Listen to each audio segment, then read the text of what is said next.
BJP ने कई राज्यों के प्रदेश अध्यक्ष बदल दिए। पूर्व सीएम और पूर्व केंद्रीय मंत्री बाबूलाल मरांडी को झारखंड बीजेपी की कमान दे दी गई। वो राज्य के पहले सीएम रह चुके हैं। तो चलिए आपको बताते हैं बीजेपी ने झारखंड की कमान रघुवर दास को न देकर बाबूलाल मरांडी को क्यों दी, यानी बीजेपी ने झारखंड के लिए बाबूलाल मरांडी को ही क्यों चुना। बीजेपी ने कई राज्यों के प्रदेश अध्यक्ष बदले हैं। बाबूलाल मरांडी केंद्र की सरकार में मंत्री भी रह चुके हैं। मौजूदा समय में मरांडी बीजेपी विधायक दल के नेता हैं। अगले साल होने वाले लोकसभा चुनाव से पहले बीजेपी ने संगठन को लेकर ये नियुक्तियां की हैं। झारखंड में बाबूलाल मरांडी को बड़े आदिवासी नेता के तौर पर जाना जाता है। साल 1998 के लोकसभा चुनाव में उन्होंने दिग्गज नेता शिबू सोरेन को हराया। 1991 में बीजेपी के टिकट पर दुमका लोकसभा सीट से मैदान में उतरे, लेकिन उन्हें हार का सामना करना पड़ा। 1996 के चुनाव में वो शिबू सोरेन से हार गए, बाद में उन्हें हरा भी दिया।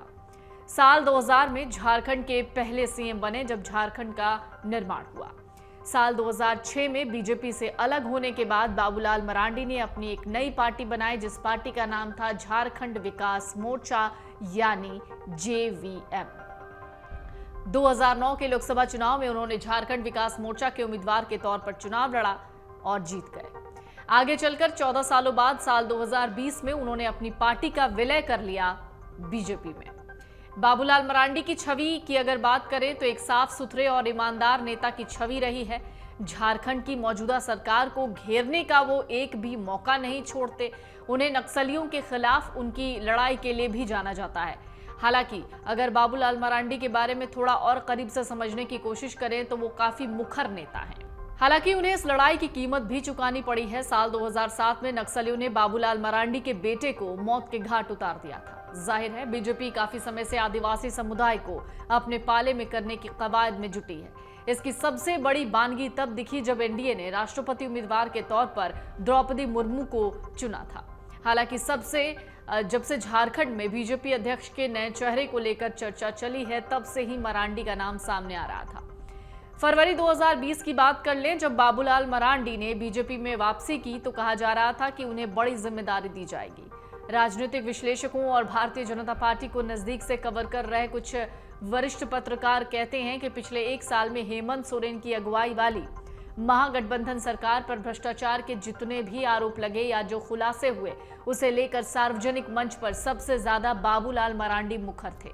चाहे वो पूजा सिंघल से जुड़ा मनरेगा घोटाला केस हो, साहिबगंज में हुए 1000 करोड़ रुपए घोटाले का खनन मामला हो, या रांची के पूर्व डीसी छवि रंजन से जुड़ा जमीन घोटाला हो, बाबूलाल मरांडी हेमंत सोरेन सरकार पर लगातार हमलावर रहे और इस वजह से सरकार असहज स्थिति में रही। खनन घोटाला केस में तो सीएम हेमंत सोरेन से भी पूछताछ हुई और बाबूलाल मरांडी ने जमकर हमला बोला।